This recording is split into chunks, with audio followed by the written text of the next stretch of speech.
Hello everyone. Today we are starting new chapter number 3, pair of linear equations in two variables.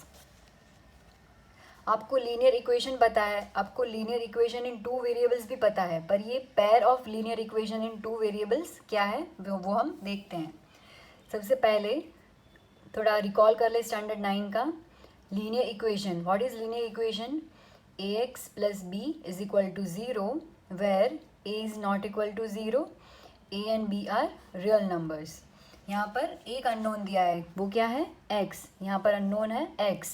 ax plus b is equal to 0. तो ये एक ही unknown है और मतलब एक ही variable है और ये लीनियर इक्वेशन है. और अब linear equation in two variables क्या है?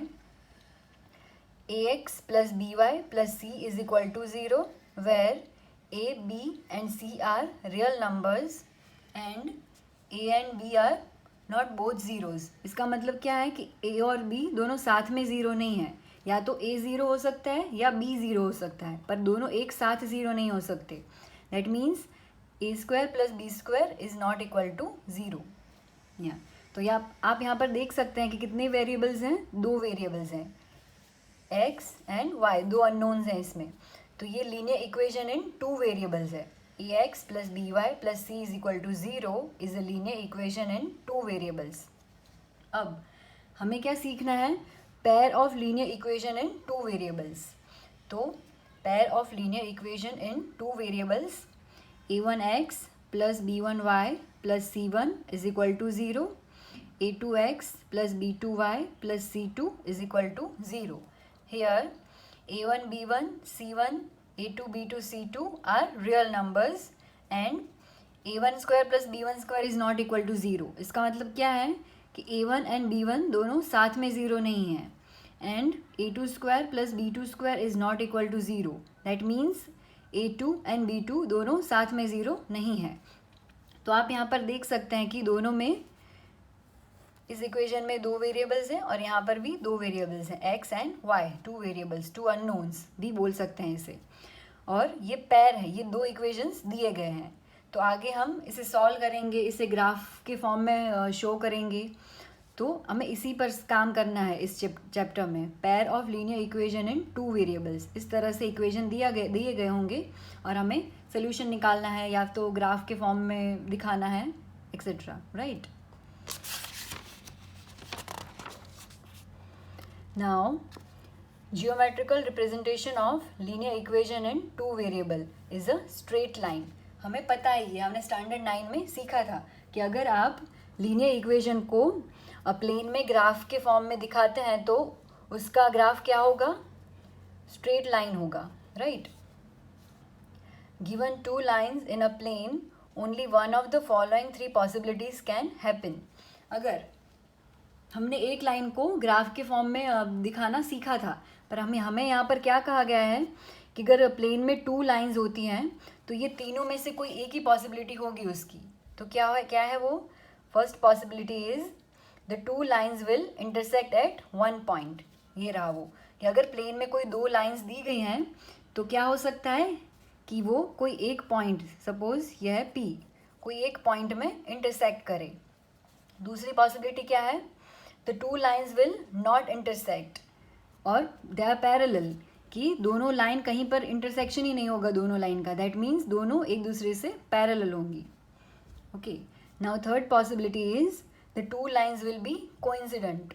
मतलब कि दोनों एक ही लाइन होंगी, ये एक लाइन और ये दूसरी लाइन, दोनों एक दूसरे पर ऐसे संपाती रेखा जिसे बोलते हैं, तो दोनों एक दूसरे पे आ जाएंगी. मतलब the two lines will be coincident. तो ये थर्ड पॉसिबिलिटी है.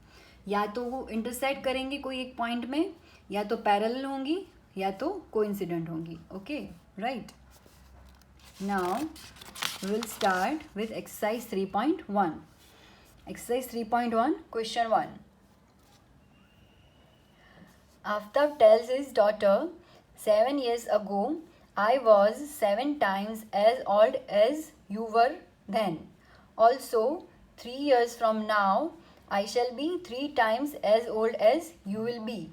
Represent this situation algebraically and geographically. Okay, सबसे पहले हम algebra के फॉर्म में इसे दिखाते हैं.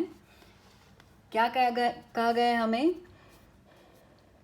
आफ्ताब और उसकी डॉटर दोनों की एज से हमें निकालना है ये sum. Suppose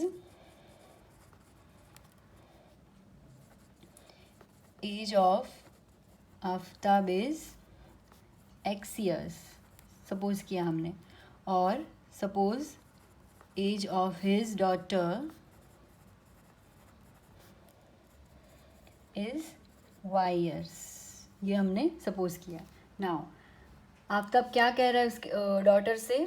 7 years ago, that means जो हमने सपोज किया है ये अभी की एज है, x years and y years, पर यहाँ पर दिया गया है 7 years ago. तो 7 years ago age of Aftab क्या होगी?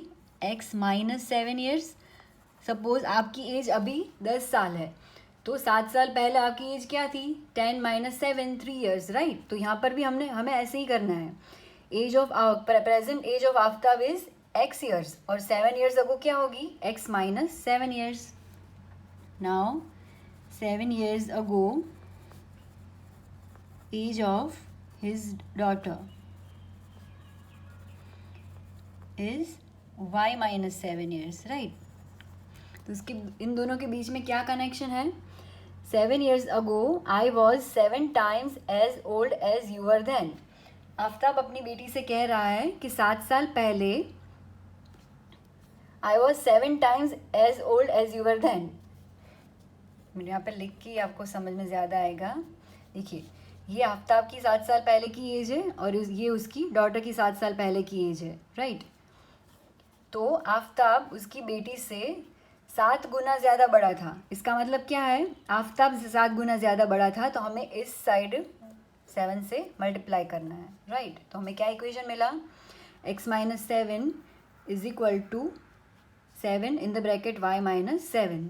अब हम इसे लाएंगे सिंपल फॉर्म में. x minus 7 is equal to 7y minus 49. अगर इसे इस साइड ले आए, x minus 7y is equal to, और माइनस 7 को इस साइड ले जाएं, minus 49 plus 7. x minus 7y is equal to minus 42. तो ये हमें मिला इक्वेशन 1. ओके, आगे भी सम है. Also 3 years from now. 3 years from now मतलब 3 साल के बाद. 3 years from now age of Aftab क्या होगी? सपोज अभी एज x years है, तो आज से 3 साल के बाद क्या होगी? x plus 3 years. उसी तरह से 3 years from now age of his daughter. अभी उसकी डॉटर की एज है y years, तो आज से 3 साल के बाद क्या होगी? y plus 3 years. ये दोनों की एज मिल गई हमें आफ्टर 3 years. आगे क्या कहा गया है? I shall be 3 times as old as you will be. Aftab अपनी बेटी से कह रहा है, यहाँ पर हम लिखेंगे आफ्ताब की एज, यहाँ पर लिखेंगे उसकी बेटी की एज. तो आफ्ताब अपनी बेटी से कह रहा है कि आज से 3 साल के बाद वो उससे 3 गुना ज़्यादा बड़ा होगा. तो आफ्ताब 3 गुना ज़्यादा बड़ा होगा, तो हमें उसकी डॉटर की ऑपोजिट साइड 3 गुना करना है हमें, इस तरह से. ओके, यहाँ पर हमें 3 से मल्टीप्लाई करना है. x plus 3 is equal to 3y plus 9. 3y को हम इस साइड लाएंगे और 3 को इस साइड ले जाएंगे. x minus 3y is equal to 9 minus 3. x minus 3y is equal to 6. Okay, तो ये मिला हमें इक्वेशन 2. तो हमने देखिए अलजेब्रा के फॉर्म में दिखा दिया. ये जो हमें सम दिया गया है वो सिचुएशन हमने 2 इक्वेशन के फॉर्म में दिखा दी. अब क्या कहा गया है हमें? Represent this situation graphically also. तो हमें ये ग्राफ के फॉर्म में दिखाना है. तो ग्राफ के फॉर्म में दिखाने के लिए सबसे पहले हमारे पास क्या होना चाहिए?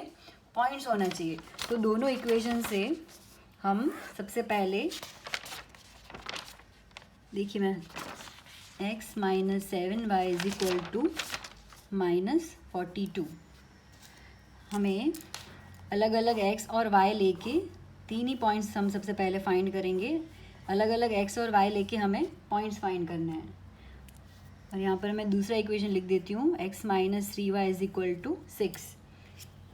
यहाँ पर भी हम 3 पॉइंट्स कोई भी फाइंड करेंगे to plot the graph x y, और ये है एक्स वाई। ओके, नाउ देखिए यहाँ पर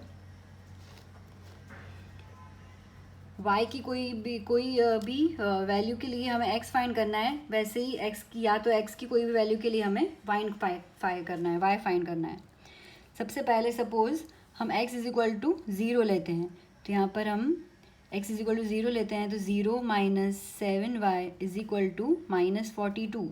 that means 7y is equal to minus 42। y is equal to 42 divide by 7 is 6। तो हमें x इज इक्वल टू 0 के लिए y क्या मिला, 6। ओके, नाउ सपोज हम y इज इक्वल टू 7 लेते हैं, और ये वैल्यूज़ हम यहाँ पर पुट करेंगे। x माइनस 7, y की जगह हमने लिया था 7 is equal to minus 42। x minus 49 is equal to minus 42। x is equal to 49 इस तरफ आ जाएगा, माइनस 42 प्लस 49, तो क्या मिलेगा हमें, x is equal to 7। That means y is equal to 7 के लिए हमें x की वैल्यू भी 7 मिली, तो ये हमने यहाँ पर लिख दिया। Okay, now suppose y is equal to 5 लेते हैं, y इज इक्वल टू 5 के लिए हम वैल्यू फाइंड करेंगे x की। x माइनस 7, y की जगह हम रखेंगे 5 is equal to minus 42। x minus 35 is equal to minus 42। x is equal to minus 42 plus 35, तो क्या मिलेगा हमें, x is equal to minus 7। Okay, so y is equal to 5 के लिए we got x is equal to minus 7। तो ये हमें इस इक्वेशन के लिए 3 पॉइंट्स मिल गए। ऐसे ही हम इस इक्वेशन के लिए फाइंड करेंगे, ये तो एकदम ईजी है। सबसे पहले हम y इज इक्वल टू 0 लेंगे, अगर y 0 लेंगे तो ये पूरा टर्म 0 हो जाएगा। x minus 3 multiply by 0 is equal to 6, so x is equal to 6। y 0 के लिए हमें मिला x इज इक्वल टू 6। वैसे ही हम okay y is equal to suppose minus 2 लेते हैं, x is equal to minus 3, y की जगह minus 2 is equal to 6। x की जगह हमने y की जगह माइनस 2 लिया, यहाँ पर माइनस की साइन है। ओके, ये माइनस है। x minus 3 multiply by minus 2 is plus 6 is equal to 6 यहाँ पर आ जाएगा, तो x इज इक्वल टू होगा 0। तो कि y is equal to minus 2 के लिए हमें x 0 मिला, तो हमने ये यहाँ पर रखा। और लास्ट हम y is equal to suppose लेते हैं minus 1, x minus 3, y is equal to minus 1 is equal to 6। x plus 4 is equal to 6, 4 हम इस साइड ले जाएंगे तो x is equal to 2। Okay, तो sorry minus 3 multiply by minus 1 is 3 आएगा यहाँ पर, ये 3 को हम इस साइड ले जाएंगे, 6 minus 3 is 3, x is equal to 3। So y is equal to minus 1 के लिए हमें मिला x इज इक्वल टू 3। तो दोनों के लिए हमें ये पॉइंट्स मिल गए। अब क्या करना है, हमें ग्राफिकल रिप्रेजेंटेशन इसका दिखाना है। तो हम ये इसे ग्राफ लेंगे, मैंने ये x एक्सिस, ये y एक्सिस और ये पॉइंट्स यहाँ पर लिख दिए हैं। सबसे पहले इस इक्वेशन के लिए करेंगे हम, क्या पॉइंट है, x 0 and y 6, x 0 and y 6 ये होगा पॉइंट। तो ये हम इसे इस तरह से करके यहाँ पर लिख देंगे 0 एंड 6। ओके, दूसरा पॉइंट है 7 एंड 7, x 7 y 7 प्लस 7 है, तो ये x 7 और y 7, x 7 है और y भी 7 है, तो ये पॉइंट मिलेगा हमें 7 and 7। Okay, last third point is minus 7 and 5, x is minus 7 and y is 5। Minus 7 x इस तरफ होगा, माइनस 7 एंड 5 ये है 5। ओके, तो ये पॉइंट होगा माइनस 7 एंड 5। ये तीनों पॉइंट्स हमने दिखा दिए ग्राफ में। अब क्या करना है, हमें इन तीनों पॉइंट्स को जॉइंट करना है। तीनों एक ही लाइन में है, देखिए हम इससे कर देंगे इसे। तो ये जो ग्राफ मिला हमें स्ट्रेट लाइन, वो किसका ग्राफ है, x minus 7y is equal to minus 42। This is x minus 7y is equal to minus 42। इसे हम ऐसे यहाँ पर लिख देंगे। नाउ दूसरा equation, x minus 3y is equal to 6 को दिखाएंगे हम ग्राफ में। क्या है, x 6 है और y 0। x है 6 एंड y इज 0, तो ये यही पॉइंट x एक्सिस पर ही आएगा। This is 6 0। Second point is 0 minus 2। x is 0, y is minus 2। x 0 and y is minus 2, तो ये पॉइंट यहाँ पर आएगा, 0 and minus 2। And third point is x 3 and y minus 1. x is 3 and y is minus 1. x 3 and y minus 1 दोनों यहाँ पर, तो ये पॉइंट है, क्या था, 3 and minus 1। देखिए ये भी एक लाइन में ही है, तो ये तीनों पॉइंट्स को हमें क्या करना है, इसे जॉइंट कर देना है।